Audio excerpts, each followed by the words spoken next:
And the next tunnel is coming up.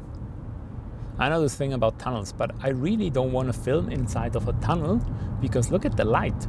I mean, it looks terrible. You probably don't even care, do you? Ciao, this is Mario, a Swiss car guy on YouTube, and welcome to another video of me driving around. As I mentioned before, I'm okay with other people buying new cars. So when people ask me what car they should buy, especially what new car they should buy, what do I advise them to buy? And as you might guess from watching this channel, I usually advise them to buy something Japanese. Because in my opinion, the Japanese just build the better cars. They may not have all the bells and whistles and the latest features or the crazy performance like some German cars have, but all in all, I think the Japanese cars, they make quite a compelling package in the way that they are well-built cars by people who, they have honor in their work. They don't just work for the money, but they want to make a good job. And this is why I'm a big fan of Japanese cars, and especially the ones that are made in Japan. For example, in this case, I believe all Lexuses that are sold in Europe are actually made in Japan. Mazdas are made in Japan, Subarus. So in general, I say Japanese cars are better than others, but especially the ones built in Japan are kind of the best of the breed. And I realize Japanese cars are not for everybody because you might just straight out not like them, which is completely fair. But if you do a lot of driving because you're a sales rep or like this, and you do like 40, 50,000 kilometers per year or so, then of course Japanese becomes a bit difficult, because in this case the only thing that makes sense is a diesel. Because otherwise you're going to spend so much money on fuel, or on the other hand, if you don't spend the money on fuel, you're likely going to have a car that is, relatively underpowered, not very fun and comfortable to drive with. So you either get a diesel or you have to make some weird compromise. And the Japanese in Europe, they basically do not really offer diesels.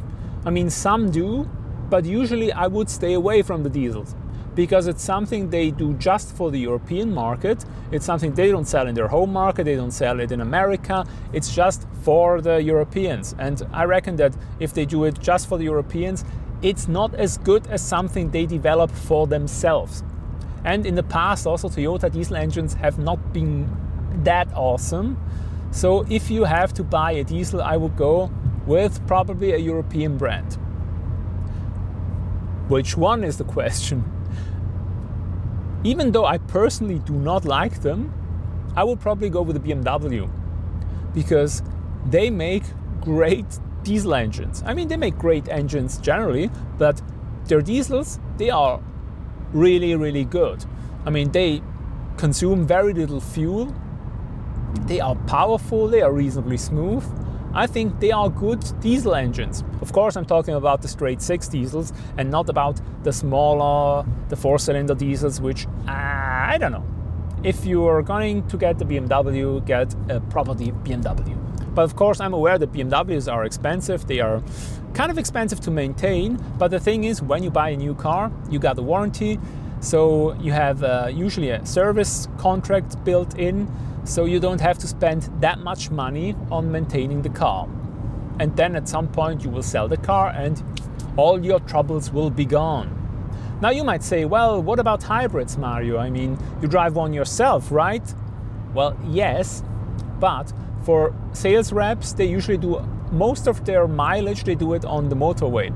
And the motorway is where the hybrid is not that much of a help, because in stop-and-go traffic you save a lot of fuel by having a hybrid.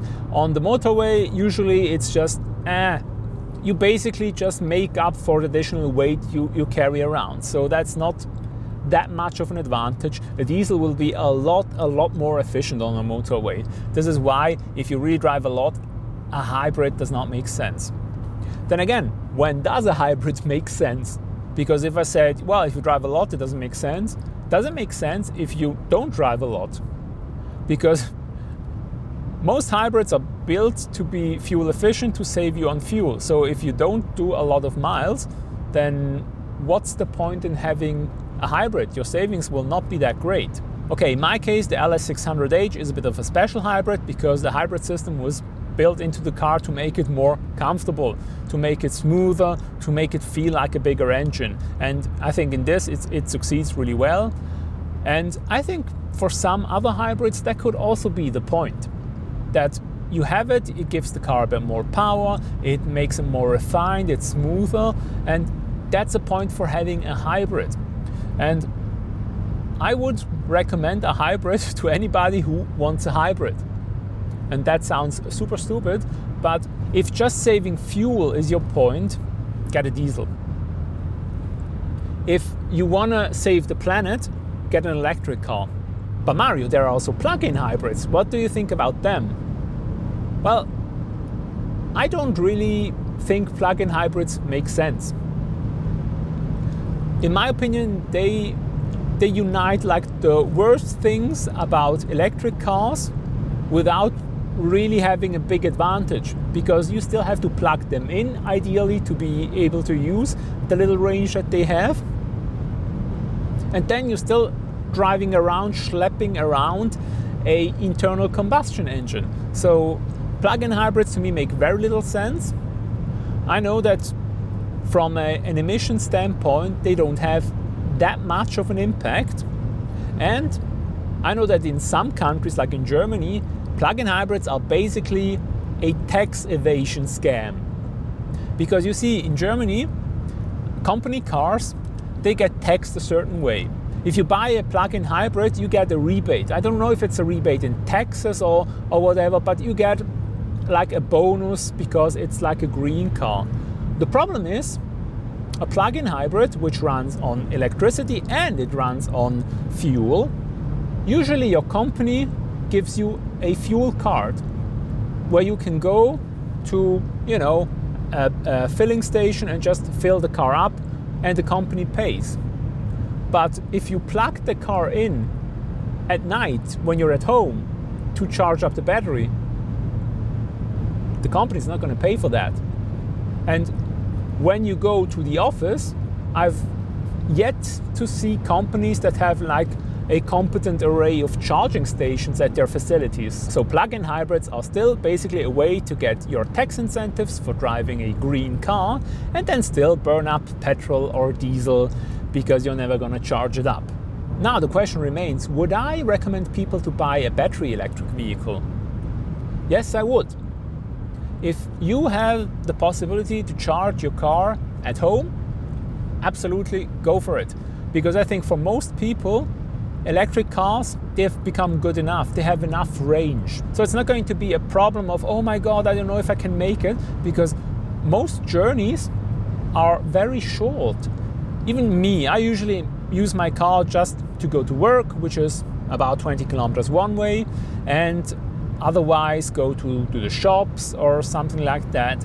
And for example, a day like today, it's Saturday, I'm going to visit my mother. It's a 220 kilometer round trip, and I think most electric cars nowadays would be able to handle that no problem. Okay, the smallest ones maybe not, but let's say for the larger ones it's not an issue. And I think even for me that will cover most of my driving.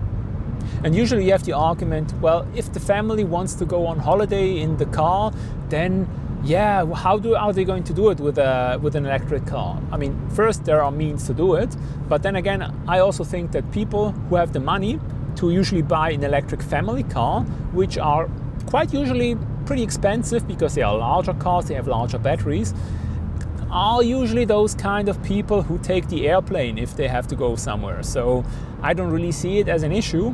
And even then, these affluent families, they tend to have two cars.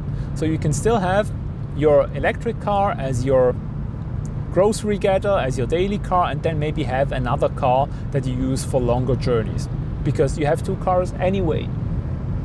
I'm somebody who loves value. And in these used cars, I get so much value. And I don't think I will get it in the new cars. And I'm also a bit skeptical about new cars, especially new internal combustion engine cars. And it's not because, it's a dinosaur, it's something of the past. No, I love internal combustion engines. I think it's a bit like watches. Many car guys are also watch guys, and I will do a video about this in the future. And personally, even though I know that a battery-powered watch, a quartz watch, is infinitely more precise than a mechanical watch, than basically any mechanical watch, I still like to wear a mechanical watch. It doesn't make rational sense, but it's just something I like. And the same way, I think I will always like internal combustion engines. But of course, I have to differentiate, because there are internal combustion engines and there are internal combustion engines. For example, I'm not a big fan of diesels. I've never owned a diesel because, first, I don't like the sound.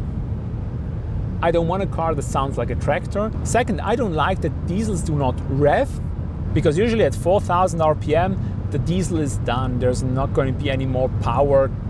You have to shift gears, and I don't like that. I like to have an engine that I can rev out, that's fun, that has a good sound. Therefore, I'm never going to personally miss the diesel engine in cars. I think the diesel engine has merit because it is just more fuel efficient. But then again, that's also because diesel contains more carbon than petrol. Therefore, of course, a liter of diesel can give you more range than a liter of petrol.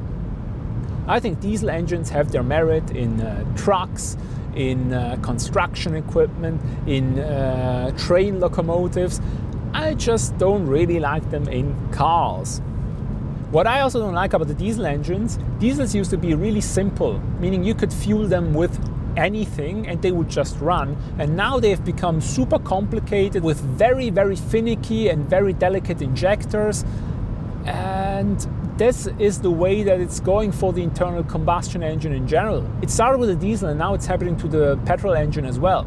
The treatment of the exhaust gases to have better emissions has become so incredibly complicated, and that makes the engines so incredibly complicated, and in my mind unnecessarily so. I mean, sure, having low emissions is good, but it's really, really, really complicated, and in some cases it's really badly made, because modern engines do a lot of exhaust gas recirculation, meaning the exhaust gas before going out the tailpipe is circulated again into the engine and burned again. That way you reduce emissions, but the problem is you induce a lot of your dirty exhaust gas back into the manifold and into the engine.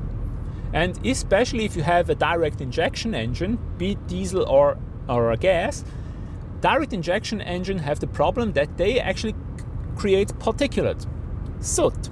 Also evidenced by the fact that they often have a particulate filter. On diesels they've had them for a while, and on the gas engines they have become, I think, the norm since a few years, because direct injection engines produce a lot of particulate. And what's the problem with that is that particulate gets back into your manifold and into your cylinders. And when that is back into your engine, it starts to deposit carbon everywhere. So the engines, the intakes, the pre-chambers, they start to fill with soot, which becomes like coal, really. And especially on direct injection engines, you have the problem that your fuel gets injected directly into the cylinder. Older engine designs had a port injection, which meant the fuel was injected in front of the valves, basically. Then the valves would open and the fuel would go into the engine. It wouldn't inject the fuel directly into the cylinder, but in front of the valves. And that had the nice effect of actually washing the valves. But the direct injection engine does not do that. So the valves get never washed, and in time they get absolutely caked with layers and layers of soot, up to the point where the valves cannot really open or close anymore. And that's the moment where you either have to, get it cleaned, because there are professionals, garages that now can clean inlet ports and even engine manifolds with some, I've seen some use walnut shell granulate, It's basically like sandblasting, but with walnut shells, because if they fall into the engine, then they just burn up and don't cause any damage. But that costs a lot of money, and I think that's absolutely stupid. Therefore, if you have to buy a new internal combustion engine, I would look for a car that's either only has port injection because it's just an old engine design, like an Nissan GTR, for example, or look for a car that has dual injection, because there are cars that have direct injection and port injection. There are advantages to both. I'm not an engineer, so I'm not going to try to explain it, but for my practical case, the advantage of having a port injection in addition to a direct injection is that your port, your inlet valves get washed down and they don't cake with all that gunk and become inoperable. So look for a car with dual injection, which I know Toyota makes quite a few. For example, this car has it, but I also know that Audi has some V8s that have it, and I know Ford has it on many models. So that's certainly something I would look for in an internal combustion engine. Otherwise, as I said, if you can charge at home, if you don't have to rely on public charging networks that are still a bit iffy, that are really not that widely available, I'd get a battery electric car, because it's nice. You never have to stop for fuel. You just plug it in every night at home. You get great performance. The running costs are cheap. I mean, you don't have to do oil changes. The brakes last forever because of regenerative braking. So all in all, I think electric cars can make a lot of sense. So there's that. If you haven't subscribed to my channel, please consider subscribing. Thanks, have a nice day, bye. Well, that was an abrupt end. Didn't even do a proper viewer engagement and ask you to comment about what new cars you recommend people to buy. If I didn't know any better, I would think that this video was hastily pasted together with snippets of the previous video, as that had gone too far off topic and ran way too long. But what do I know? Wait, I know better. What a